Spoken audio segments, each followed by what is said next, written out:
तकरीबन 70 साल पहले की बात है। पहाड़ के एक छोटे से गांव में रहने वाले रंजन को पिछले कई दिनों से काम नहीं मिला था। इसलिए काम की तलाश में वह अपने गांव से काफ़ी दूर निकल आया था। सर्दियों की कोहरे से ढकी शाम थी। हर तरफ कोहरे ने पहर जमा ली थी, जिसकी वजह से रंजन उन पथरीली रास्तों में भटक गया था। तभी उसने देखा कि पीपल के घने पेड़ के नीचे एक बाबा बैठे हुए चिल्लम फूंक रहे थे। उस रात सन्नाटे में किसी इंसान को देखकर रंजन की कुछ हिम्मत बढ़ी और वह जाकर बाबा के पास बैठ गया। कहाँ वीरानों में भटक रहा है बच्चा? इधर का तो नहीं लगता। मैं 7 कोस दूर डिबड़ी गांव से काम की तलाश में निकला था। काम तो मिला नहीं, लेकिन लौटते हुए अंधेरा हो गया तो पहाड़ों में रास्ता भी भटक गया। अब ना आगे का कुछ समझ आता ना पीछे का। ऊपर से यह ठंड खून जमा रही है और डर और घबराहट से दिमाग काम नहीं कर रहा। तू यह जो नहर के साथ वाली पगडंडी है उसे पकड़कर निकल जा। आगे एक गांव पड़ेगा, वहां जाकर मदद मांग लेना। और हाँ, अब रास्ते में रुककर इधर उधर मत देखना। रंजन को बाबा की बातें और उनकी वेशभूषा बहुत रहस्यमय सी लग रही थी। बाबा के सर से लटकती लंबी जटाएं उनके मुंह को ढके हुए थी। हाड़ कपाती ठंड में उनके शरीर पर नाम मात्र के कपड़े थे और आंखों में इतनी सुर्खी थी कि देखकर कोई भी डर जाए। ठंड से परेशान है बच्चा, यह ले 2 कस भर ले, थोड़ी राहत मिल जाएगी। रंजन पहले ही बहुत घबराया हुआ था। इस समय उसे बाबा की कही बातों को मानने के अलावा कोई और चारा नजर नहीं आ रहा था। उसने हाथ आगे बढ़ाया और चिल्लम बाबा के हाथों से लेकर 2 गहरे कस खींच लिए। अपनी बात कहने के बाद बाबा फिर से सर झुकाकर अपनी चिल्लम सूखने में व्यस्त हो गए। रंजन कुछ पल वहीं खड़ा रहा और फिर चुपचाप बाबा के बताए रास्ते पर आगे बढ़ने लगा। जैसे जैसे वो आगे बढ़ रहा था, पास के जंगल से आती जंगली जानवर की आवाज़ उसके बदन में डर की झुर्री सी दौड़ रही थी। अचानक उसे अपने पीछे किसी के कदमों की आने की आवाज़ सुनाई पड़ने लगी। इतने सुनसान रास्ते में अचानक कौन मेरे पीछे चल रहा था? किंतु बाबा ने कहा था मुझे पीछे मुड़कर नहीं देखना है। क्या करूं? कुछ समझ में नहीं आ रहा। रंजन अभी कुछ समझ पाता कि उसे अपना नाम सुनाई दिया, रंजन रंजन। इतनी जल्दी मेरी आवाज़ भूल गया? अपना नाम सुनकर रंजन ने चौंक कर पीछे मुड़कर देखा तो उसे अपने ठीक पीछे वही बाबा दिखाई देते हैं। आओ, मैं तुम्हें यह रास्ता पार करा देता हूँ। तुम्हें डर लग रहा था ना? बोलो कहाँ तक जाओगे? लेकिन अचानक से बाबा यहाँ कैसे आ पहुँचे और उन्हें कैसे पता मुझे डर लग रहा है? लगता है तुझे मेरी मदद की ज़रूरत नहीं है। ऐसी बात नहीं है, बस मेरा कोई ठिकाना नहीं बाबा। काम की तलाश में निकला था। रात में किसी गांव में डेरा लगा लूँगा, सुबह फिर काम ढूंढने निकलूँगा। इस रास्ते से दाएं घूम जाना, आगे एक जंगल दिखाई देगा, वहाँ पर एक बूढ़ी रहती है। किसी विश्वास के आदमी को ढूंढ रही है जो उसके बंगले की मरम्मत कर दे, बदले में तुम्हें अच्छे रकम दे देगी। लेकिन उसकी एक शर्त है कि बस अपने काम से काम रखना होगा। घर में किसी सामान को हाथ नहीं लगाना है और बूढ़ी से कोई सवाल नहीं करना है। एक और बात का ख्याल रखना, बूढ़ी औरत के पीछे जाने की गलती कभी मत करना। मुझे बस काम मिल जाए, इसके अलावा मुझे उस बूढ़ी से कोई मतलब नहीं। आपका बहुत बहुत धन्यवाद बाबा, लेकिन इतनी रात गए, क्या वहाँ जाना सही रहेगा?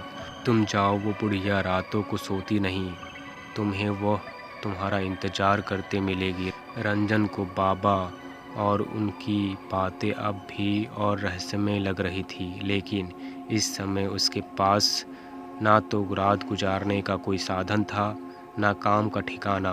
काम के लालच में बाबा के बताए सुनसान रास्ते की ओर मुड़ गया। कुछ देर बाद उसे एक पुराना सुनसान सा बंगला दिखाई दिया।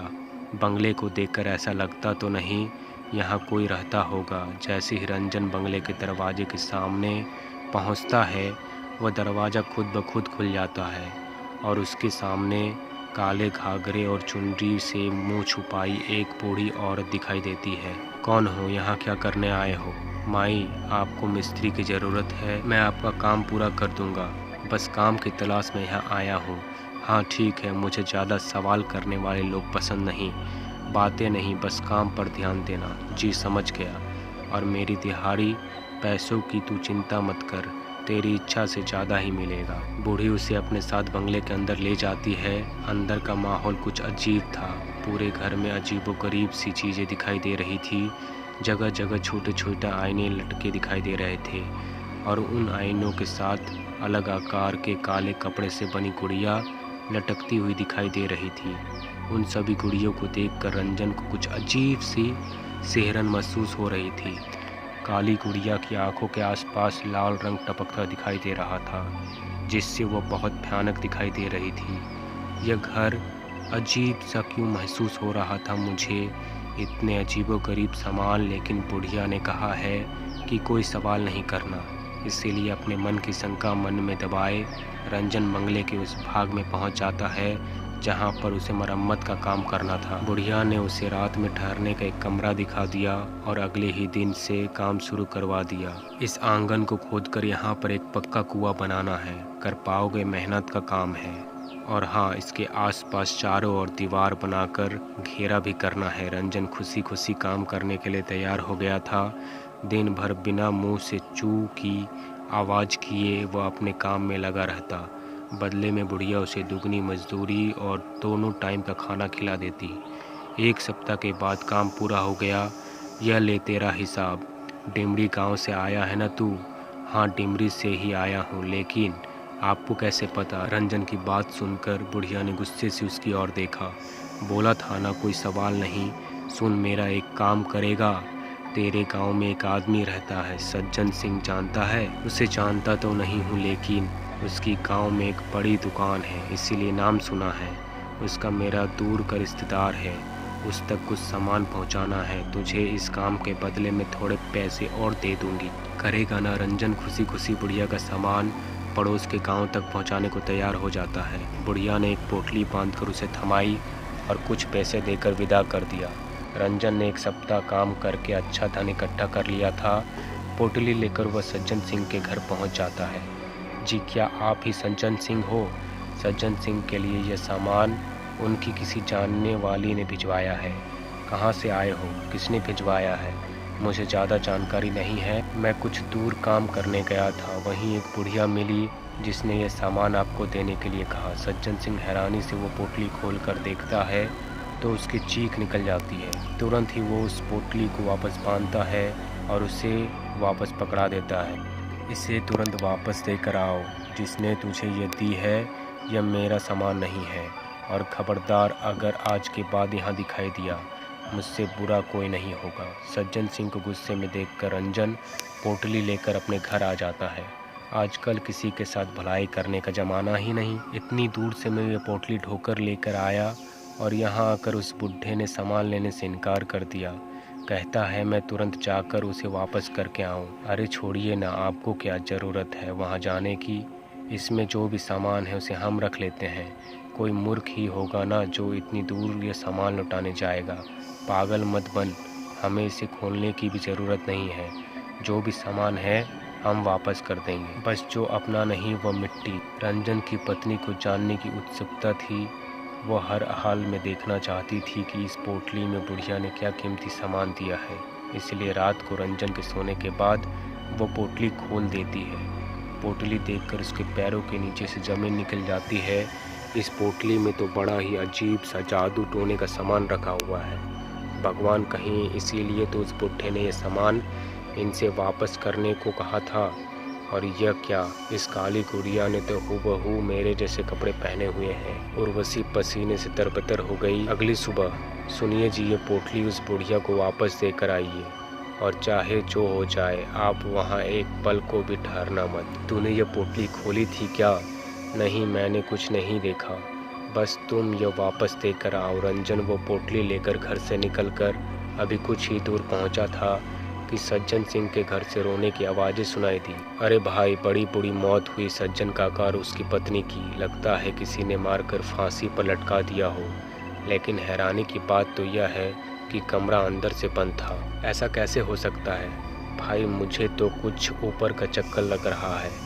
किसी इंसान का काम नहीं हो सकता। हालत देखी थी दोनों की, पूरे शरीर ऐसा मरोड़ा हुआ था जैसे कोई कपड़े की गुड़िया को मरोड़ता है। रंजन को गांव वालों की बात सुनकर एक झटका सा लग गया था। एक के बाद उसे सज्जन की कही हुई बातें और पोटली देखने के बाद डर से सफ़ेद पड़ा चेहरा याद आने लगा। ना जाने क्या पहेली है इस पोटली की। कल मैंने ये पोटली दी और आज सुबह उनकी मौत हो गई। रंजन तेज़ी से बुढ़िया के बंगले की ओर बढ़ा जा रहा था। आज जब वह बंगले के सामने पहुंच पाया, बंगले के दरवाजे पर एक ताला लटक रहा था और बंगला भी उसे कुछ ज़्यादा ही सुनसान सा नज़र आया। रंजन अब इस बंगले और बुढ़िया का सच जानना चाहता था, इसीलिए वह ताला तोड़कर उसके अंदर घुस जाता है। अंदर का नज़ारा देखकर उसकी आंखें आश्चर्य से फैल गई थी। बुढ़िया के कमरे में 3 नई काली गुड़िया लटकी हुई थी और उसमें से एक गुड़िया के कपड़े उसे कुछ जाने पहचाने नज़र आ रहे थे। रंजन घबराकर उस बंगले से निकलकर बाहर सड़क की ओर जाता है। भाई, कुछ पता है ये बुढ़िया कब तक लौट कर आएगी? रंजन की बात सुनकर उस आदमी ने उसे ऊपर से नीचे तक घूरते हुए कहा, पागल वागल हो क्या भाई?